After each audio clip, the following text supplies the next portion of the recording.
ओम शांति। 7 मई 2025 बाबा के महावाक्य हैं। बाबा कहते, मीठे बच्चे, निश्चय ज्ञान योग से बैठता, साक्षात्कार से नहीं। साक्षात्कार की ड्रामा में नोंद है, बाकी उससे किसी का कल्याण नहीं होता। प्रश्न है, बाप कौन सी ताकत नहीं दिखाते, लेकिन बाप के पास जादूगरी अवश्य है। उत्तर है, मनुष्य समझते हैं भगवान तो ताकतमंद है, वह मरे हुए को भी जिंदा कर सकते हैं, परंतु बाबा कहते यह ताकत मैं नहीं दिखाता। बाकी कोई नोदा भक्ति करते हैं तो उन्हें साक्षात्कार करा देता हूँ, यह भी ड्रामा में नोंद है। साक्षात्कार कराने की जादूगरी बाप के पास है, इसीलिए कई बच्चों को घर बैठे भी ब्रह्मा व श्री कृष्ण का साक्षात्कार हो जाता है। गीत है, कौन आया मेरे मन के द्वारे। ओम शांति। यह बच्चों के अनुभव का गीत है। सत्संग तो बहुत है, खास भारत में तो ढेर सत्संग है, अनेक मत मतांतर हैं। वास्तव में वह कोई सत्संग नहीं, सत्संग एक होता है। बाकी तुम वहाँ किसी विद्वान, आचार्य, पंडित का मुंह देखेंगे, बुद्धि उस तरफ जाएगी। यहाँ फिर अनोखी बात है, यह सत्संग एक ही बार इस संगम युग पर होता है। यह तो बिल्कुल नई बात है। उस बेहद के बाप का शरीर तो कोई है नहीं। कहते हैं, मैं तुम्हारा निराकार शिव बाबा हूँ। तुम और सत्संगों में जाते हो तो शरीरों को ही देखते हो। शास्त्र याद कर फिर सुनाते हैं। अनेक प्रकार के शास्त्र हैं, वह तो तुम जन्म जन्मांतर सुनते आए हो। अब है नई बात, बुद्धि से आत्मा जानती है। बाप कहते हैं, हे मेरे सिकिलदे बच्चे, हे मेरे सालिग्रामों, तुम बच्चे जानते हो 5000 वर्ष पहले इस शरीर द्वारा बाबा ने पढ़ाया था। तुम्हारी बुद्धि एकदम दूर चली जाती है तो बाबा आया है। बाबा अक्षर कितना मीठा है, वह है माता पिता। कोई भी सुनेंगे तो कहेंगे, पता नहीं इन्हों के माता पिता कौन हैं। बरोबर वह साक्षात्कार कराते हैं तो उसमें भी वह मूंझते हैं। कभी ब्रह्मा को, कभी कृष्ण को देख लेते हैं तो विचार करते रहते कि ये क्या है। ब्रह्मा का भी बहुतों को घर बैठे साक्षात्कार होता है। अब ब्रह्मा की तो कभी कोई पूजा करते नहीं हैं, श्री कृष्ण आदि की तो करते हैं। ब्रह्मा को तो कोई जानते भी नहीं होंगे। प्रजापिता ब्रह्मा तो अब आया है, यह है प्रजापिता। बाप बैठ समझाते हैं कि सारी दुनिया पतित है तो जरूर यह भी बहुत जन्मों के अंत में पतित ठहरे। कोई भी पावन नहीं है, इसलिए कुंभ के मेले में, हरिद्वार, गंगा सागर के मेले पर जाते हैं। समझते हैं स्नान करने से पावन बन जाएंगे, लेकिन यह नदियाँ कोई पावन थोड़ी हो सकती हैं। नदियाँ तो निकलती हैं सागर से। वास्तव में तुम ज्ञान गंगाएं, महत्व तुम्हारा है। तुम ज्ञान गंगाएं जहाँ तहाँ निकलती हो, वो लोग फिर दिखलाते हैं तीर मारा और गंगा निकली। तीर मारने की तो बात नहीं, यह ज्ञान गंगाएं देश देशांतर जाती हैं। शिव बाबा कहते हैं, मैं ड्रामा के बंधन में बांधा हुआ हूँ, सभी का पार्ट निश्चित किया हुआ है, मेरा भी पार्ट निश्चित है। कोई समझते भगवान तो बहुत ताकतमंद है, मरे हुए को भी जिंदा कर सकते हैं। यह सभी गपोड़े हैं। मैं आता हूँ पढ़ाने के लिए, बाकी ताकत क्या दिखाएंगे। साक्षात्कार की भी जादूगरी है। नोदा भक्ति करते हैं तो मैं साक्षात्कार कराता हूँ। जैसे काली का रूप दिखलाते हैं, उन पर फिर तेल चढ़ाते हैं। अब ऐसी काली तो है नहीं, परंतु काली की नोदा भक्ति बहुत करते हैं। वास्तव में काली तो जगदम्बा है। काली का ऐसा रूप तो नहीं, परंतु नोदा भक्ति करने से बाबा भावना का भाड़ा दे देते हैं। काम चिता पर बैठने से काले बने, अब ज्ञान चिता पर बैठ गोरे बनते हैं। जो काली अब जगदम्बा बनी है, वह साक्षात्कार कैसे कराएगी। वह तो अभी बहुत जन्मों के अंत भी अंत वाले जन्म में है। देवताएं तो अभी हैं नहीं, तो वह क्या साक्षात्कार कराएंगे? बाप समझाते हैं, ये साक्षात्कार की चाबी मेरे हाथ में है। अल्पकाल के लिए भावना पूरी करने के लिए साक्षात्कार करा देता हूँ, परंतु वह कोई मेरे से नहीं मिलते। मिसाल एक काली का देते हैं, इस रीति तो बहुत हैं, हनुमान, गणेश आदि भी। भल सिख लोग भी गुरु नानक की बहुत भक्ति करें तो उन्हें भी साक्षात्कार हो जाएगा, परंतु वह तो नीचे चले आते हैं। बाबा बच्चों को दिखलाते हैं, देखो यह गुरु नानक की भक्ति कर रहे हैं, साक्षात्कार फिर भी मैं कराता हूँ। वह कैसे साक्षात्कार कराएंगे? उनके पास साक्षात्कार कराने की चाबी नहीं है। यह बाबा कहते हैं, मुझे विनाश स्थापना का साक्षात्कार भी उस बाबा ने कराया, परंतु साक्षात्कार से कोई का भी कल्याण नहीं। ऐसे तो बहुतों को साक्षात्कार होते थे, आज वह है नहीं। बहुत बच्चे कहते हैं हमको जब साक्षात्कार हो तो निश्चय बैठे, परंतु निश्चय साक्षात्कार से नहीं हो सकता। निश्चय बैठता है ज्ञान और योग से। 5000 वर्ष पहले भी मैंने कहा था कि यह साक्षात्कार मैं कराता हूँ। मीरा ने भी साक्षात्कार किया। ऐसे नहीं कि आत्मा वहाँ चली गई, नहीं, बैठे बैठे साक्षात्कार कर लेते हैं, लेकिन मेरे को प्राप्त नहीं कर सकते। बाप कहते हैं कोई भी बात का संशय हो तो जो भी ब्राह्मणियाँ टीचर्स हैं उनसे पूछो। यह तो जानते हो बच्चियाँ भी नंबरवार हैं, नदियाँ भी नंबरवार होती हैं, कोई तो तालाब भी हैं, बहुत गंदा बासी पानी होता है, वहाँ भी श्रद्धा भाव से मनुष्य जाते हैं। वह है भक्ति की अंधश्रद्धा। कभी भी कोई से भक्ति छुड़ानी नहीं है, जब ज्ञान में आ जाएंगे तो भक्ति आपे छूट जाएगी। बाबा भी नारायण का भक्त था। चित्र में देखा लक्ष्मी दासी बन नारायण के पांव दबा रही है, तो यह बिल्कुल अच्छा नहीं लगा। सतयुग में ऐसा नहीं होता। तो मैंने एक आर्टिस्ट को कहा कि लक्ष्मी को इस दासी पने से विदाई दे दो। बाबा भक्त तो था, परंतु ज्ञान थोड़ी ही था। भक्त तो सभी हैं, हम तो बाबा के बच्चे, मालिक हैं। ब्रह्मांड का भी मालिक बच्चों को बनाते हैं, कहते हैं तुमको राज्य भाग्य देता हूँ। ऐसा बाबा कभी देखा? उस बाप को पूरा याद करना है।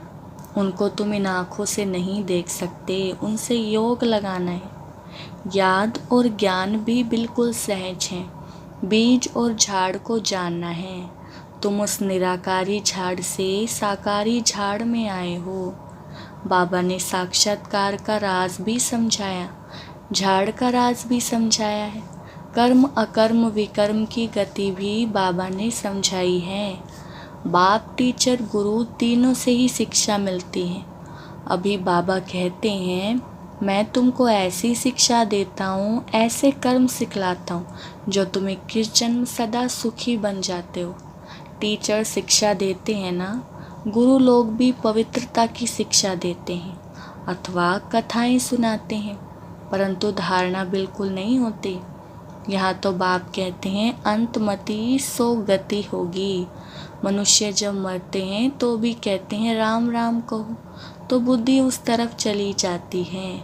अभी बाप कहते हैं तुम्हारा साकार से योग छूटा, अब मैं तुमको बहुत अच्छे कर्म सिखलाता हूँ। श्री कृष्ण का चित्र देखो, पुरानी दुनिया को लात मारते और नई दुनिया में आते हैं। तुम भी पुरानी दुनिया को लात मार नई दुनिया में जाते हो, तो तुम्हारी नरक के तरफ है लात और स्वर्ग के तरफ है मुंह। शमशान में भी अंदर जब घुसते हैं तो मुर्दे का मुंह उस तरफ कर लेते हैं, लात पिछाड़ी तरफ कर लेते हैं। तो यह चित्र भी ऐसा बनाया है।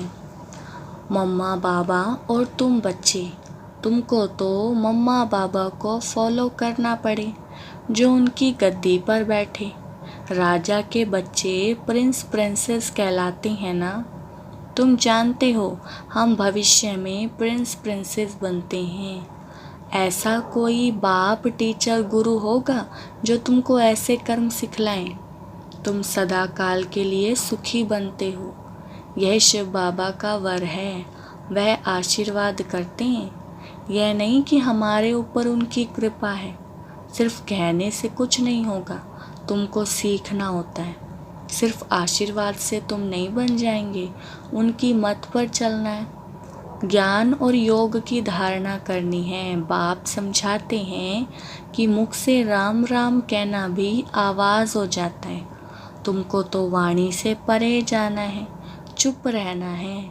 खेल भी बहुत अच्छे अच्छे निकलते हैं। अनपढ़े को बुद्धू कहा जाता है। बाबा कहते हैं कि अब सभी को भूल कर तुम बिल्कुल बुद्धू बन जाओ। मैं जो तुमको मत देता हूँ उस पर चलो। परम धाम में तुम सभी आत्माएं बिना शरीर के रहती हो, फिर यहाँ आकर शरीर लेती हो, तब जीव आत्मा कहा जाता है। आत्मा कहती है मैं एक शरीर छोड़ दूसरा लेती हूँ।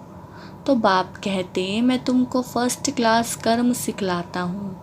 टीचर पढ़ाते हैं, इसमें ताकत की क्या बात है। साक्षात्कार कराते हैं, इसको जादूगरी कहा जाता है। मनुष्य से देवता बनाना, ऐसी जादूगरी कोई कर ना सके। बाबा सौदागर भी हैं, पुराना लेकर नया देते हैं। इनको पुराना लोहे का बर्तन कहा जाता है, इनका कोई मूल्य नहीं है। आजकल देखो तांबे के भी पैसे नहीं बनते, वहाँ तो सोने के सिक्के होते हैं। वंडर है ना, क्या से क्या हो गया है। बाप कहते हैं मैं तुमको नंबर 1 कर्म सिखलाता हूँ, मन मना भव हो जाओ। फिर है पढ़ाई, जिससे स्वर्ग का प्रिंस बनेंगे। अभी देवता धर्म जो प्रायलोप हो गया है, वह फिर से स्थापन होता है। मनुष्य तुम्हारी नई बातें सुनकर वंडर खाते हैं। कहते हैं कि स्त्री पुरुष दोनों ही इकट्ठे रह पवित्र रह सके, ये कैसे हो सकता। बाबा तो कहते भल इकट्ठे रहो, नहीं तो मालूम कैसे पड़े। बीच में ज्ञान तलवार रखनी है, इतनी बहादुरी दिखानी है। परीक्षा होती है तो मनुष्य इन बातों में वंडर खाते हैं, क्योंकि शास्त्रों में तो ऐसी बातें हैं नहीं। यहाँ तो प्रैक्टिकल में मेहनत करनी पड़ती है। गंधर्वी विवाह की बात यहाँ की है। अभी तुम पवित्र बनते हो तो बाबा कहते बहादुरी दिखलाओ। सन्यासियों के आगे सबूत देना है। समर्थ बाबा ही सारी दुनिया को पावन बनाते हैं। बाप कहते हैं भल साथ में रहो, सिर्फ नंगर नहीं होना है। यह सभी युक्तियाँ हैं, बड़ी ज़बरदस्त प्राप्ति है। सिर्फ एक जन्म बाबा के डायरेक्शन पर पवित्र रहना है। योग और ज्ञान से एवर हेल्दी बनते हैं 21 जन्मों के लिए। इसमें मेहनत है ना। तुम हो शक्ति सेना, माया पर जीत पहन जगत जीत बनते हो। सभी थोड़े ही बनेंगे। जो बच्चे पुरुषार्थ करेंगे वही ऊंच पद पाएंगे। तुम भारत को ही पवित्र बनाकर फिर भारत पर ही राज्य करते हो। लड़ाई से कभी सृष्टि की बादशाही मिल ना सके। यह वंडर है ना।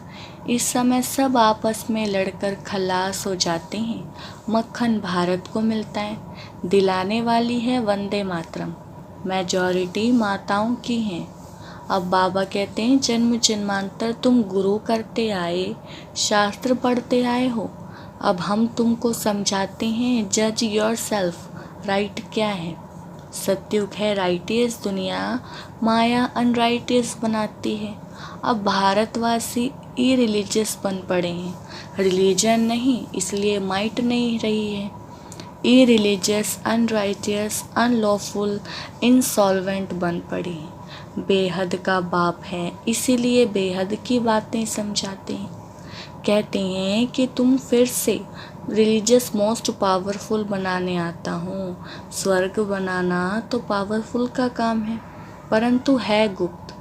इनकॉग्निटो वॉरियर्स हैं। बाप का बच्चों पर बहुत प्यार होता है। मत देते हैं। बाप की मत, टीचर की मत, गुरु की मत, सोनार की मत, धोबी की मत, इसमें सभी मतें आ जाती हैं। अच्छा, मीठे मीठे सिकिलदे बच्चों प्रति माता पिता बाप दादा का याद प्यार और गुड मॉर्निंग। रूहानी बाप की रूहानी बच्चों को नमस्ते। हम रूहानी बच्चों की रूहानी बाप दादा को नमस्ते नमस्ते गुड मॉर्निंग। धारणा के लिए मुख्य सार। पहला पॉइंट है, इस एक अंतिम जन्म में बाप के डायरेक्शन पर चल घर गृहस्थ में रहते पवित्र रहना है, इसमें बहादुरी दिखानी है। दूसरा, श्रीमत पर सदा श्रेष्ठ कर्म करने हैं, वाणी से परे जाना है। जो कुछ पढ़ा व सुना है उसे भूल बाप को याद करना है। बाबा ने वरदान दिया है, परिस्थितियों को गुड लक समझ अपने निश्चय के फाउंडेशन को मजबूत बनाने वाले अचल अडोल भव। वरदान का विस्तार। कोई भी परिस्थिति आए तो आप हाई जंप दे दो, क्योंकि परिस्थिति आना भी गुड लक है। यह निश्चय के फाउंडेशन को मजबूत करने का साधन है। आप जब एक बारी अंगद के समान मजबूत हो जाएंगे तो यह पेपर भी नमस्कार करेंगे। पहले विकराल रूप में आएंगे और फिर दासी बन जाएंगे। चैलेंज करो, हम महावीर हैं। जैसे पानी के ऊपर लकीर ठहर नहीं सकती, ऐसे मुझ मास्टर सागर के ऊपर कोई परिस्थिति वार कर नहीं सकती। स्वयं स्थिति में रहने से अचल अडोल बन जाएंगे। स्लोगन है, पुराने वर्ष को विदाई देने के साथ साथ कड़वेपन को भी विदाई दे दो। अव्यक्त इशारे। रूहानी रॉयल्टी और प्योरिटी की पर्सनैलिटी धारण करो। यदि वरदाता और वरदानी दोनों का संबंध समीप और स्नेह के आधार से निरंतर हो और सदा कंबाइंड रूप में रहो, तो पवित्रता की छत्र छाया स्वतः रहेगी। जहाँ सर्वशक्तिवान बाप है, वहाँ अपवित्रता स्वप्न में भी नहीं आ सकती है।